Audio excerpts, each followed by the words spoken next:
Okay, good morning. Morning, weird time for me to be working. I usually work in insomnia time.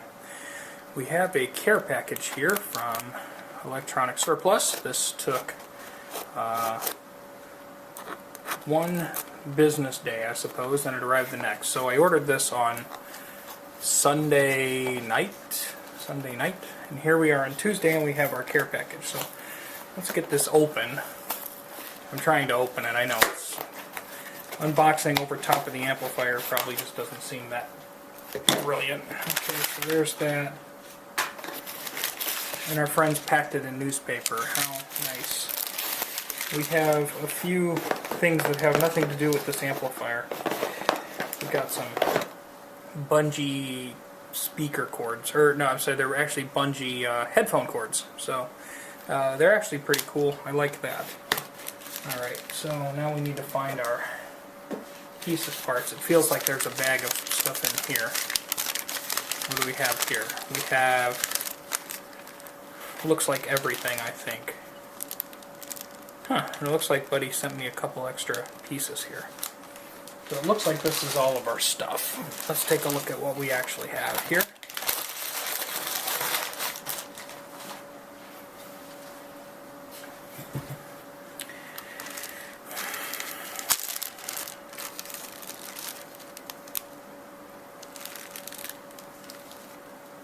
What the frick? Okay. Well, that's a... somebody's picture didn't line up. These are surface mount caps of some sort. I didn't tend to buy those. That was a mistake. I wasted $1. Okay, so we have some tantalum caps here. These should be our... these should be our 10s, I think. We'll double check those. And then we have the larger ones here.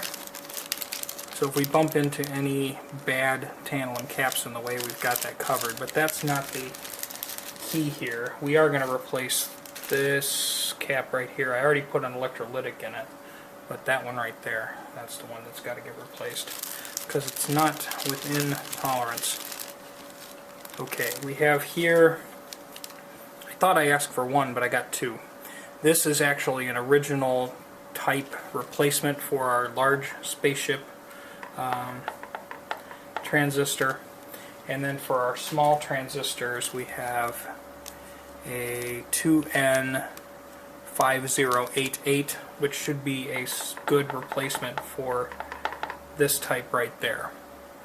So that's what I think we're going to try first, because our input signal comes in, runs through this cap, past that resistor and cap, and comes into this transistor. So if our fizz is all at the beginning of the circuit, because after it does that, it comes out, goes through this cap, and right into the volume switch, right? So if it's on the front end, I'm pretty darn determined it's that one. This is an SE4002 transistor. Not an easy find, but the 2N5000 or 5088 is a common, easy to get replacement for it. So we're going to go that route.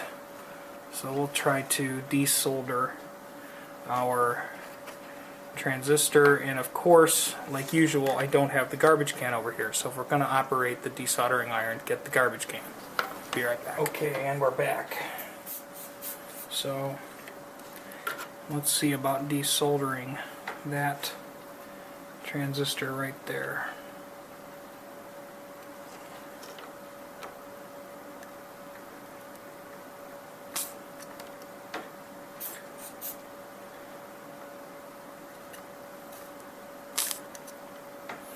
If you've never operated one of these desoldering irons before, they're not tremendously hard to run.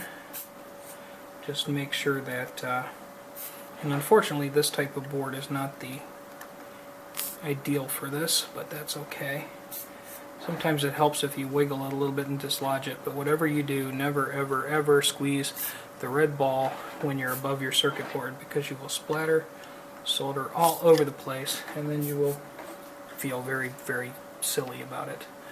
Okay, so that should have loosened that up, but what really bites on this is this solder around the edges of this really just has no problem grabbing right back on. So this middle lead is loose, and these two sides are still stuck a little bit. So let's see if we can just give one of these a touch. And of course my regular soldering iron is not warm because I forgot to turn it on because I'm lazy or forgetful.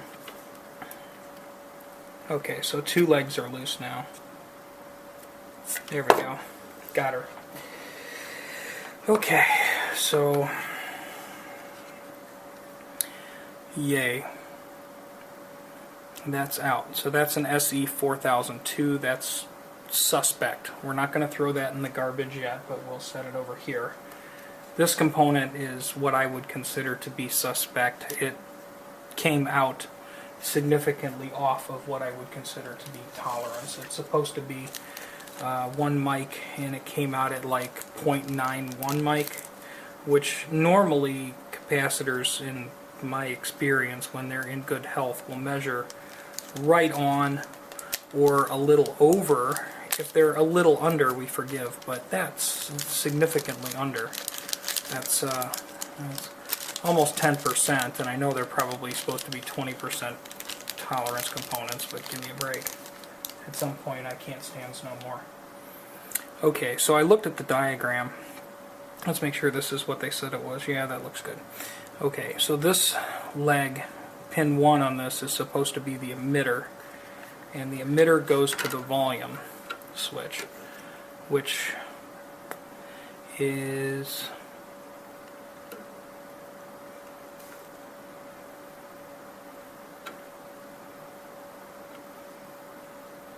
going to be this leg right there. So that's going to be that leg, this leg right here.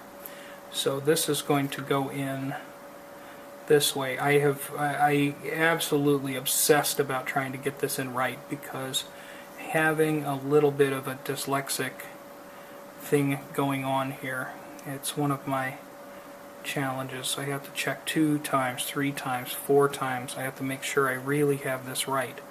Nothing is going to explode if I do it backwards, but it's just the inconvenience factor. Okay. Let's see. Well, let's try to sit that. That's okay. I'm okay with the way that that's sitting now.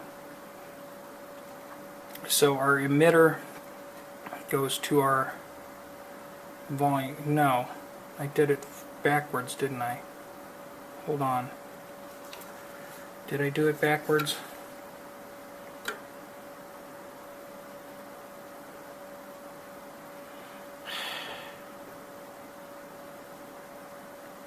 Hold on. So our collector, our middle port, or our base, excuse me, our base should come in. Okay, our base is right. And then what goes here?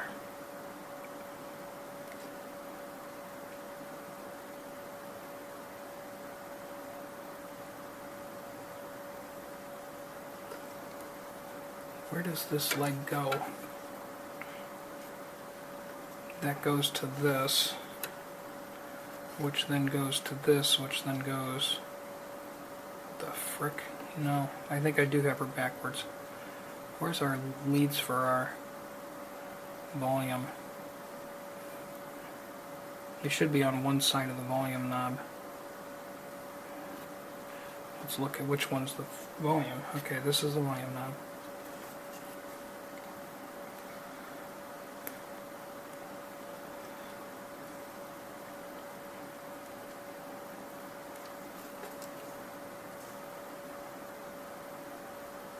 Yeah. We come over here and then we jump. Yeah, okay.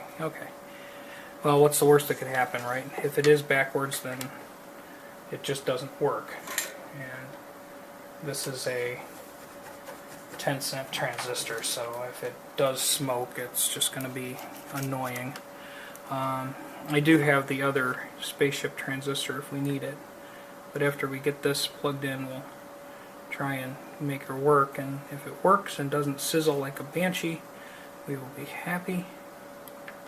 And then if it does, then we'll be sad, but we'll go back and fix it.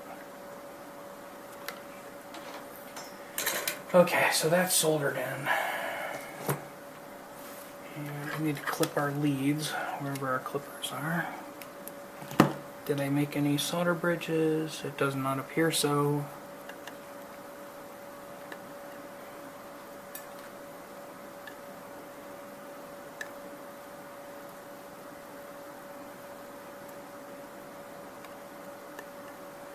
Okay. So if that transistor initially was the culprit, now when we put it back together, if we put this in here, these will ground, they ground through the pot, so we need to make sure that we actually do attach the pots there so it has a good ground.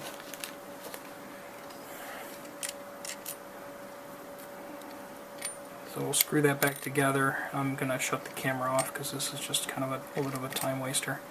And actually what's funny is a little bit of the corroding junk on there might actually have affected the ground. So that might be something else we are dealing with, and if I have to clean something up I will. So I'll screw this to that and then I'll see you when we're ready to power it on. So that board is bolted back up and contact.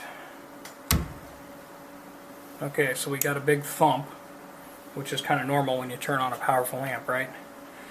So let's turn, oh, there we go, we're turning the volume up, and I don't hear anything but zzz when it's at total max. It's not hissing. Bass seems to work, treble seems to work. That's treble dimed, but I have to have the channel totally dimed. If I take it off a dimed, that's nothing too abnormal. That's way, way, way quieter than it was.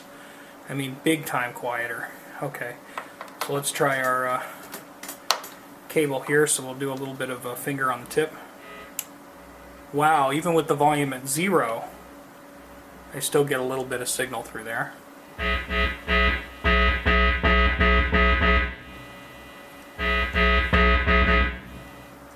There's a ton of gain there. So with the ton of gain and the fact that it takes me to get to the maximum volume with noise, or the maximum volume level before I get noise that I consider annoying level noise, there's no way anybody in their right mind would operate that amp that loud. And I've got to have like all things turned up to 10 to get that kind of hiss. We're good, we're good. That was what it needed. That's what it needed. So this transistor apparently got zapped with something. Somebody maybe plugged another amp into the front end, or some kind of pedal that had way too much output, or something. Okay, so now the other thing we're going to do is we're going to try to go back and change that tantalum capacitor. I put a little electrolytic there in as a temporary test, and we will deal with that. So let me unearth my capacitors and we'll take a quick check at those. Okay, so here's my tantalum capacitor. This one is like, they did the color stripes on it. This is like military or something. Or it's very vintage. We'll see how it tests.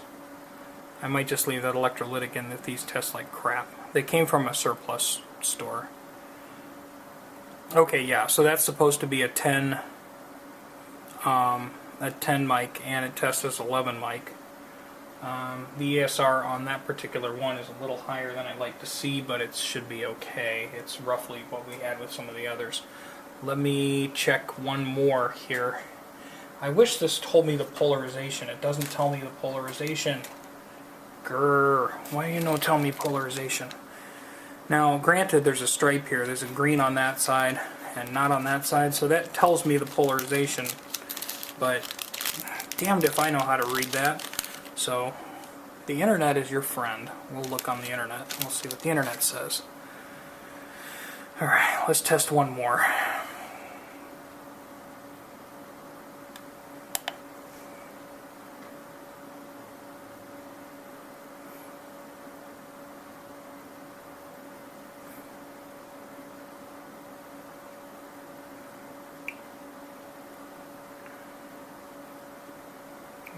Yeah, so we're fine. We're looking at consistent values throughout. These are all checking at pretty decent capacitance. They're all what they should be. do one more just for fun. See if this one's any better or any worse.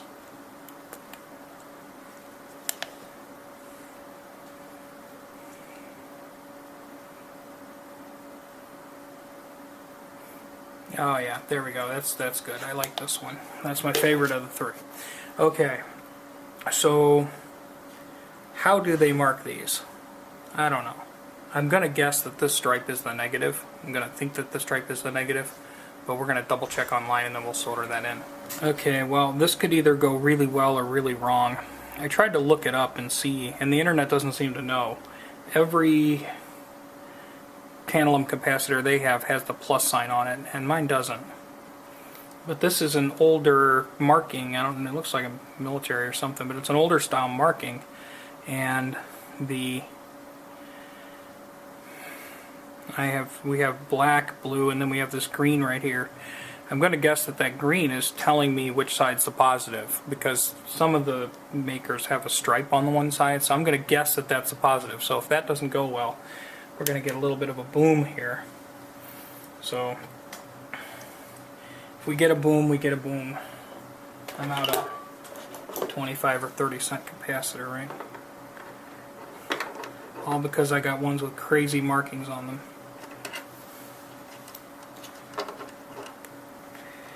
Okay, so we're going to spin these loose.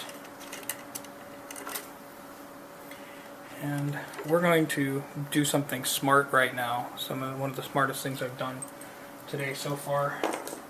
We're going to unplug the amplifier from the socket.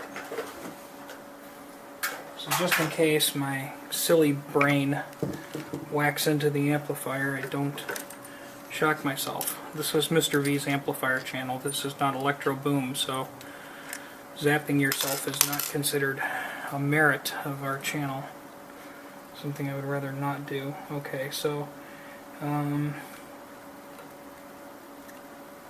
positive is going to go this way here, and that's the one we soldered yesterday. We put in that little electrolytic as a temporary measure.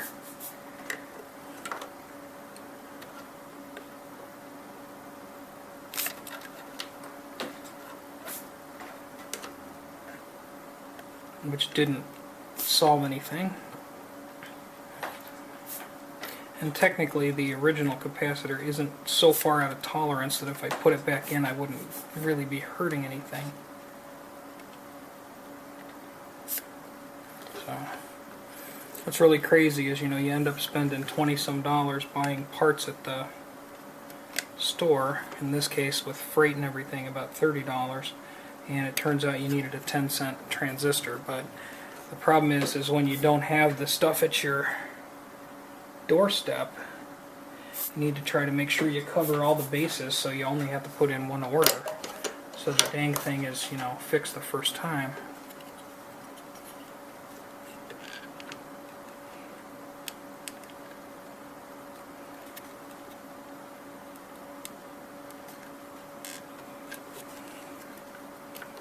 Okay, so that's actually a good little capacitor, nothing wrong with that. So we'll drop it down here in the dish so we can use it again later if we need it, because it's got like no hours on it.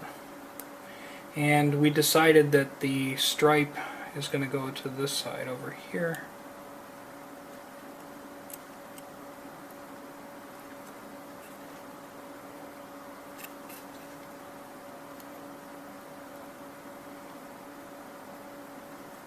Just because reasons, and if it goes boom, then we know that we were wrong.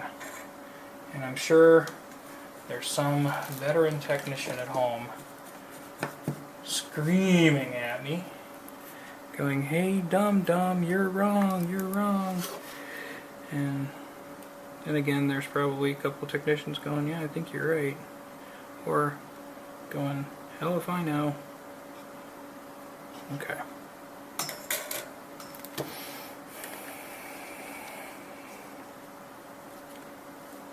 Okay, so our brown tantalum cap is now soldered in good.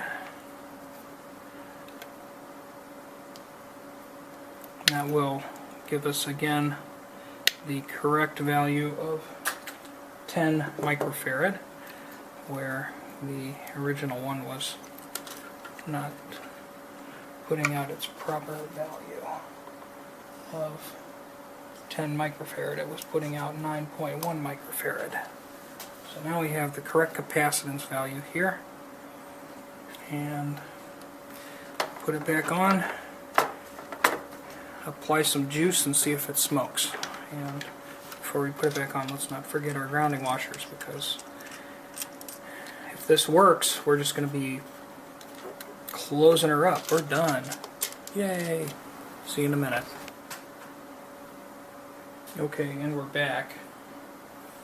And I'm surprised I didn't hear the camera make a chirpy noise. Take the wrench and we'll tighten that up just a little bit more to make sure we got a good ground. Okay. Okay, we got a good ground. Here we go, contact. Oh, that big boom was just the amplifier going boom, which it does that. Let's see, which cap was that? That's this one. I'm going to put my finger on it and see if she feels hot. No. Doesn't feel hot in any way, shape, or form. Seems just fine. And the channel appears to work fine. Okay, so I think we fixed it. Where did my little test cable go? No, it doesn't matter. I can just put a finger on a jack down here. That'll work just as good to inject noise.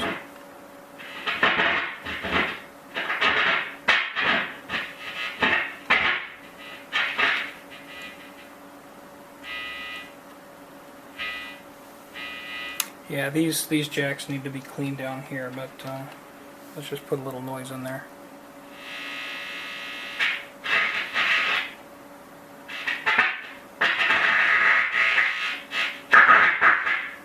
We need to clean that, but let's try the cable. Cable's a better method to get the right noise into it instead of poking around.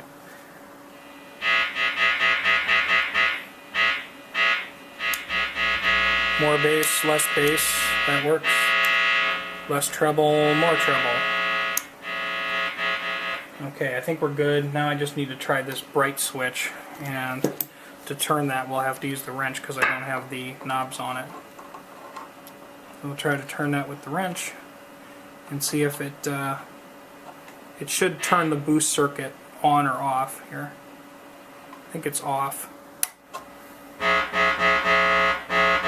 Yep, so we got a different tone there when we made that change. So yeah, everything's working good. It's not pumping out the dreadful noise it was pumping out before, and we're good. So we needed a transistor, and instead we bought 11 transistors and 30 odd capacitors, so 10 of which are the wrong value I can't use anyway, or the wrong size.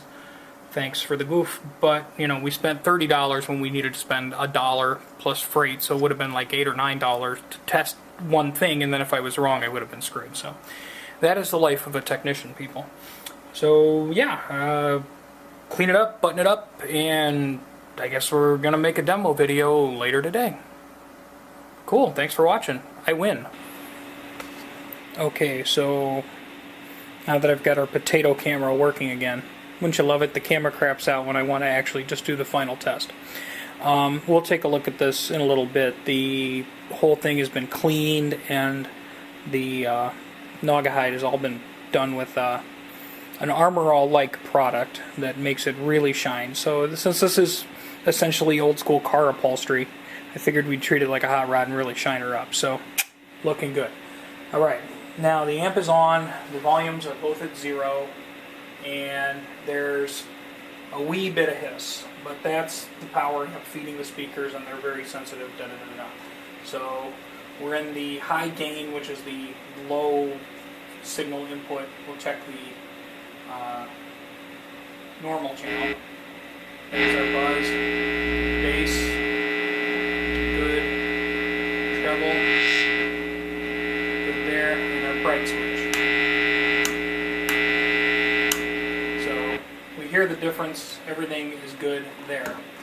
Now on the bright channel, the bright is said to be a boost circuit, which will actually just give you more power in general. So the bright switch will have a different function on this side.